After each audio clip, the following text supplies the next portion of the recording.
Welcome to another episode of Fully Charged. This week I am looking at the BMW i3. It's the first full production electric car from BMW.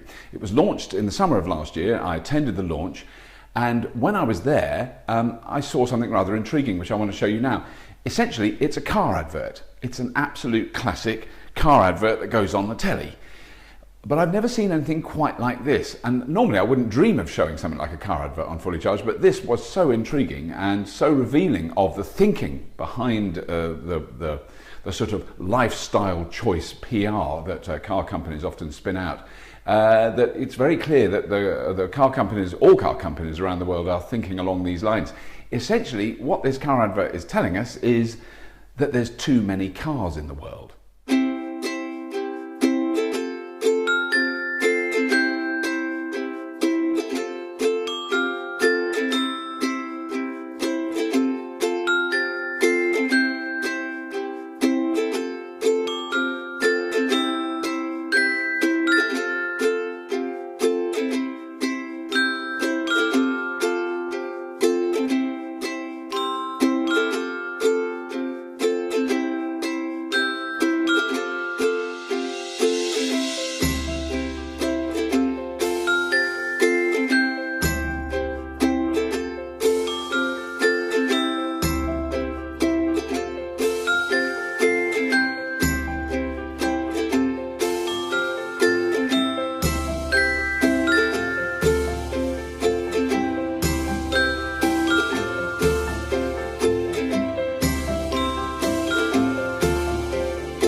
So, how do you launch a new model to an eagerly awaiting audience?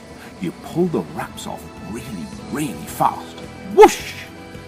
So, this is the new BMW i3. Now, before the posh launch, I was shown around the car by some lovely BMW people who explained how the car is made in a state-of-the-art factory in Leipzig, Germany, which is mainly powered from renewable sources. The carbon fiber reinforced polymer body panels are constructed in Moses Lake in Washington State, America, which is powered by 100% renewable energy.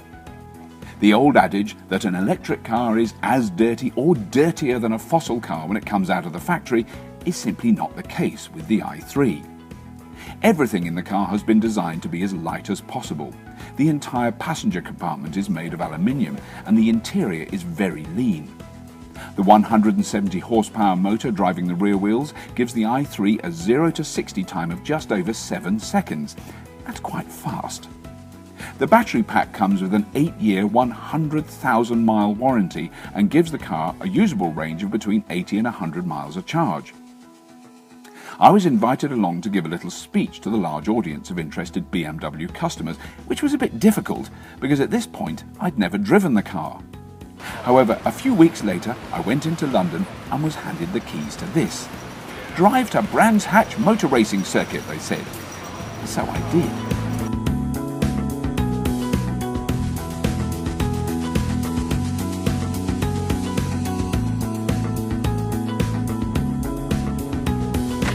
brake off.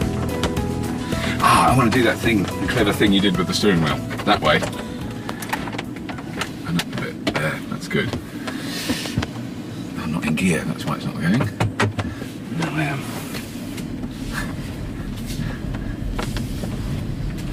So this is the BMW i3 about to go onto the Brands Hatch Formula Grand Prix motor racing circuit. No longer used as such. God, it is. Having driven a lot of electric cars, this one I have to say is quite an exciting one. Quite odd looking from the back. Now I'm following another one. They are quite, they're unusual, you kind of notice them. But we're going to go and do a, well, I want to think of it as a car test, but actually it feels like a driver test. I think I'm going to be rubbish. So there's two types of i3. There's this one, which I'm in now, which is pure electric. Just got batteries, no engine, no petrol engine, nothing else. Just at the moment I've got 55 miles range, and we're probably going to use 3 miles of that to do this test. But there's also one which has a range extender, so a little, I think it's 850cc or 500cc petrol engine tucked in the back. You can't even see it. A little 2-cylinder petrol engine, which doesn't drive the car, but it charges the batteries as you're going. To extend the range. So if I'd had one of those in here, the range would be over 100 miles. Why did that beep at me? Hello. You hear the radios okay? Yes, we did. As long as you were, just before we set off. Yes. All right. We haven't heard anything since then. Radio check. Thank you. It works. It does. He's going to basically follow him. He's going to talk you through each exercise. Right. And Okay. This next exercise is to show how brake regeneration works on an i3. What we'll do is accelerate hard to 50 miles an hour and then come completely off the accelerator pedal. You'll see the gauge move from E drive round to charge, and that's the regenerative braking effect, charging the batteries. And it will bring you down to almost a complete stop to about 2 miles an hour. At that point, just move safely out of the way so the next car can occupy that space.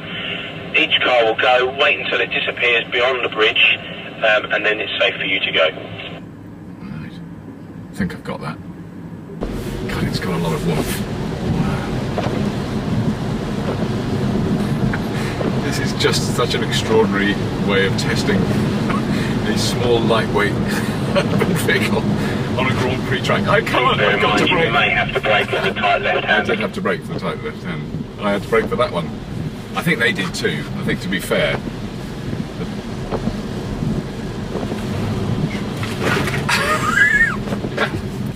We're racing against a BMW M3 in an electric car. Now, I don't know much about BMW M3s, but I've got a feeling, because of the number of exhaust pipes, that it's one of the more rapid vehicles in the BMW range. So we'll see how this one does first of all. Wow, that is uncanny that it can be that. 3, 2, 1.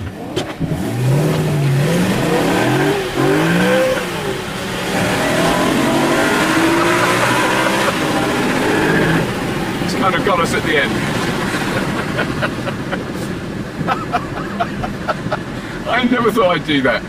There's a wet liberal doing a bloody drag start against a very noisy car. Extraordinary.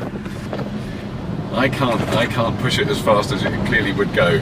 I'm too scared. I'm not going to pretend. Because it's very wet as well. It just feels like it could. It's gripping. It's bloody good.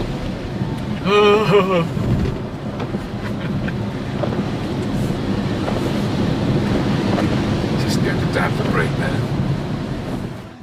So I think it's fair to say that I was very impressed with the i3. BMW have 11,000 orders and the first cars are already on the road in the UK. A few weeks later, I turned up at London's iconic Gherkin building to have a sneak preview of what's next. The BMW i8. As the young folks say, that looks like a sweet ride. Let's go, let's go!